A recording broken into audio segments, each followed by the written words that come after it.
سرسبز اس گلزار کے یہ پھول ہیں عطار کے، مردہ دلوں کو دے جلا، ہادی ہے طلبگار کے، طلبگار کے۔ الحمدللہ رب العالمین والصلاة والسلام علی خاتم النبیین، اما بعد فاعوذ باللہ من الشیطان الرجیم، بسم اللہ الرحمن الرحیم، صلاة والسلام علیک یا رسول اللہ وعلی آلک واصحابک یا حبیب اللہ، الصلاة والسلام علیک یا نبی اللہ وعلی آلک واصحابک یا نور اللہ۔ رسالہ سیاہ درود و سلام، پیج نمبر 4۔ فرمان مصطفیٰ صلی اللہ تعالی علیہ وآلہ وسلم، بے شک تمہارے نام مع شناخت یعنی پہچان کے ساتھ مجھ پر پیش کیے جاتے ہیں، لہذا مجھ پر احسن یعنی بہترین الفاظ میں درود پاک پڑھو۔ صلو علی الحبیب صلی اللہ علیہ محمد۔ کوئی مرید دنیاوی معاملات میں الجھن کی وجہ سے پیر کی بارگاہ میں حاضر نہ ہو سکے تو وہ اپنی روٹین میں ایسا کیا عمل کرے کہ اس کی طریقت کا سلسلہ برقرار رہے اور طریقت کا جو سلسلہ ہے وہ ٹوٹنے نہ پائے اور عقیدت بڑھتی جائے اور پیر کی نظر کرم بھی اس پر رہے؟ تو اس حوالے سے ارشاد فرما دیں۔ پیر کے پاس حاضر نہ ہونا یہ طریقت کے خلاف نہیں ہے۔ پیر صاحب اگر انتقال کر گئے تو پھر کیا کریں گے؟ بس دل میں محبت و عقیدت و پیر جو کہے اس پر عمل کرتا رہے، اس نے جو اوراد و وظائف دیے ہوں ان کو پڑھتا رہے تو انشاءاللہ محبت بھی بڑھتی رہے گی، ثواب بھی ملتا رہے گا، کام بھی بنتا رہے گا۔ صلو علی الحبیب صلی اللہ علی محمد۔ ریشمی کپڑا جنہیں عورتیں بھی خریدتے ہیں، مرد حضرات بھی خریدتے ہیں، کیا وہ مرد حضرات وہ ریشمی کپڑا پہن سکتے ہیں؟ اور جو انہیں سیل کرتے ہیں اس کے بارے میں شرعی رہنمائی فرما دیں۔ سر ریشمی کپڑا جو ہے نا آج کل جو ملتا ہے آرٹیفیشل ہوتا ہے، تو آرٹیفیشل ریشمی کپڑا تو مرد کے لیے ناجائز نہیں ہے، اور اصل ریشم کا کپڑا ہو نا لباس جو کیڑوں سے حاصل ہوتا ہے وہ مرد کے لیے جائز نہیں ہے۔ صلو علی الحبیب صلی اللہ علی محمد۔ عرض یہ تھی کہ کچھ سامان ہم خریدتے ہیں، گوداموں میں پڑا ہوتا ہے، وہ ایک سال گزر جاتا ہے، تو اس کا ہول سیل ریٹ لگائیں گے زکوٰۃ میں یا ریٹیل؟ مارکیٹ ویلیو، تو ہول سیلر ہے تو ہول سیل کی جو مارکیٹ ویلیو ہے اس کے مطابق زکوٰۃ کا حساب لگائے گا، اور جو ریٹیلر ہے تو ریٹیل کی جو مارکیٹ ویلیو بنتی ہے اس کے مطابق حساب لگائے گا اور زکوٰۃ ادا کرے گا۔ صلو علی الحبیب صلی اللہ علی محمد۔ آپ کی بارگاہ میں میرا سوال عرض ہے کہ کوئی بندہ بہت بڑے گناہوں میں مبتلا ہے اور وہ کسی نیک اجتماع میں جاتا ہے، بڑے اجتماع میں جاتا ہے، کسی مبلغ کا بیان سنتا ہے اور اسے اپنے گناہوں سے ندامت ہوتی ہے اور وہ سچی توبہ کرتا ہے کہ میں آئندہ گناہ نہیں کروں گا، اور وہ گناہ چھوڑ بھی دیتا ہے، اور پھر وہ کچھ عرصہ گزرنے کے بعد انہی گناہوں میں پھر پڑ جاتا ہے، تو کیا اسے کرنا چاہیے کہ وہ دوبارہ اس سے وہ گناہ سرزد نہ ہوں؟ پھر توبہ کرے، اسی طرح سچی توبہ کرے، اللہ پاک توبہ قبول کرنے والا ہے، اور توبہ کرتے وقت یہ فائنل ڈیسیزن ہو، اس کا فیصلہ ہو کہ اب گناہ نہیں کروں گا۔ اگر اس وقت بھی توبہ کے وقت بھی تذبذب ہے، گناہ تو میں پڑ جاؤں گا، گناہ تو کروں گا، میں تو بچ نہیں سکتا، میری تو آفس میں داڑھی منڈانے کے بغیر تو گزارا ہی نہیں ہے، چلو میں توبہ کر لیتا ہوں، تو یہ توبہ نہیں ہے، بلکہ توبہ کے وقت فائنل نیت ہو کہ میں نے گناہ کرنا ہی نہیں ہے، جس گناہ سے وہ توبہ کر رہا ہے، اب پھر دوبارہ ہو گیا پھر اسی طرح توبہ کرے تو انشاءاللہ قبول ہے. میرے اہل سنت کی خدمت میں عرض ہے کہ آپ ارشاد فرماتے ہیں، آپ کا فرمان یوں سنا ہے کہ میری زندگی کے جو بہت زیادہ خوشی کے ایام ہیں وہ 3 ہیں. سب سے پہلا مدینہ پاک میں حاضری کا دن، دوسرا ماہ رمضان المبارک کی آمد پر میری بڑی خوشی ہوتی ہے، اور تیسرا ماہ میلاد شریف یا 12 ربیع الاول شریف. تو ایک تو یہ ارشاد فرمائیے کہ آپ کی مبارک زندگی کے خوشی کے یا بہت زیادہ خوشی کے یہ 3 ہی لمحات کیوں ہیں، اس کی حکمت کیا ہے؟ اور دوسرا سوال یہ ہے کہ اگر ان 3 جو مبارک ایام ہیں ان کی اگر نمبرنگ کرنی ہو کہ ان میں پہلا نمبر کس کا، دوسرا نمبر کس کا، تیسرا نمبر، تو یہ بھی رہنما ارشاد فرما دیجیے. کیوں آزمائش میں ڈالتے ہیں یار، نمبرنگ کیسے ہو اس کی؟ یہ تو ہے نہیں کہ مطلب میں نے نمبر کیسے ہوں، مطلب سمجھ ہی نہیں آتی. البتہ یہ 3 دن کیوں خوشی کے ہیں یہ جواب دیں گے، اس میں کیا ہے؟ یہ بھی کوئی پوچھنے کی بات ہے کہ مدینے جاتے ہو تو آپ کو خوشی کیوں ہوتی ہے کوئی سوال بنتا ہے؟ ساری خوشیاں تقسیم ہی وہیں سے ہوتی ہیں. 2 عالم میں بٹتا ہے صدقہ یہاں کا، ہم ہی ایک نہیں ریزہ خار مدینہ. تو مدینے کی دید تو یہ ساری عیدوں کی عید بن جائے گی ہماری. اللہ نصیب کرے کہ 100 بار مدینے گر جاؤں، کب دل کو سحری ہوتی ہے، دل نظر مدینہ کر آؤں. تو یعنی 100 بار بھی کوئی مدینے جائے تو دل نہیں بھرتا ہے نا. دنیا دے سفراں تو بندہ تھک بھی تے جاندہ ہے، پر سفر مدینے دا ہر وار بڑا سونا. صلو علی الحبیب صلی اللہ علی محمد. امیر سنت سے میرا سوال ہے کہ جس نالے پاک پہ سونے کا پانی چڑھا ہوا ہو، کیا ایسا نالے پاک مرد لگا سکتا ہے؟ سونے چاندی کے پانی سے گلٹ، اس کو بولتے گلٹ کیا ہوا یا ملمہ کیا ہوا، تو نالے پاک مرد لگا سکتا ہے. کپڑوں میں جو ہم لگاتے ہیں جیسے لگا سکتے ہیں. واللہ تعالی اعلم ورسولہ اعلم عز وجل وصلی اللہ تعالی علیہ وآلہ وسلم. صلو علی الحبیب صلی اللہ علی محمد. امیر اہل سنت کی بارگاہ میں عرض ہے کہ کوئی اسلامی بھائی اگر غیر سنجیدہ ہو اور اس کو سمجھانے کے بعد بھی وہ سنجیدہ نہ ہو تو اس کو کس طرح سمجھایا جائے؟ سمجھانے کے بعد بھی سنجیدہ نہ ہو تو کس طرح سمجھایا جائے؟ دوبارہ سمجھایا جائے، اس کے سامنے سنجیدہ بن کر پریکٹیکل پیش کیا جائے. غیر سنجیدہ انداز میں سمجھائیں گے تو پھر کیسے سمجھے گا؟ صلو علی الحبیب صلی اللہ علی محمد. میرا سوال یہ ہے کہ کل بروز قیامت بہت سے خوش نصیب ایسے ہوں گے جو بلا حساب و کتاب جنت میں جائیں گے، تو انسان کو وہ کون سے اعمال ہیں جو وہ کرنے چاہیے کہ کل ان خوش نصیبوں میں ان کا بھی نام شامل ہو جائے؟ صبر کرنے والوں کے لیے بھی اس طرح کی روایتیں، دوسرا تہجد گزاروں کے لیے بھی ہیں، اور پھر یہ کہ سب سے بڑی بات ہے اللہ جس پر کرم کر دے اس کو بے حساب جنت میں داخلہ نصیب کر دے. آمین. اس کی مشیت پر ہے، مرضی پر. اس حضرت سیدنا انس رضی اللہ عنہ سے مروی ہے، حضور سرکار مدینہ صلی اللہ علیہ وآلہ وسلم نے ارشاد فرمایا قیامت کے روز اعلان کیا جائے گا جس کا اجر اللہ پاک کے ذمہ کرم پر ہے وہ اٹھے اور جنت میں داخل ہو جائے. پوچھا جائے گا کس کے لیے اجر ہے؟ وہ منادی یعنی اعلان کرنے والا کہے گا ان لوگوں کے لیے جو معاف کرنے والے ہیں.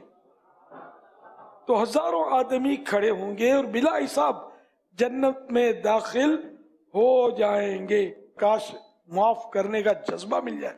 ادھر تو ایسا مطلب بعضوں کا دل میں زہر پڑ جاتا ہے، کیوں معاف کروں، چھوڑوں گا نہیں، قیامت کے دن بدلہ لوں گا. لوگ اس طرح کی باتیں کر رہے ہیں. ارے قیامت کے دن بدلہ، تیرا اپنا کیا حال ہوگا تجھے کیا پتا. تو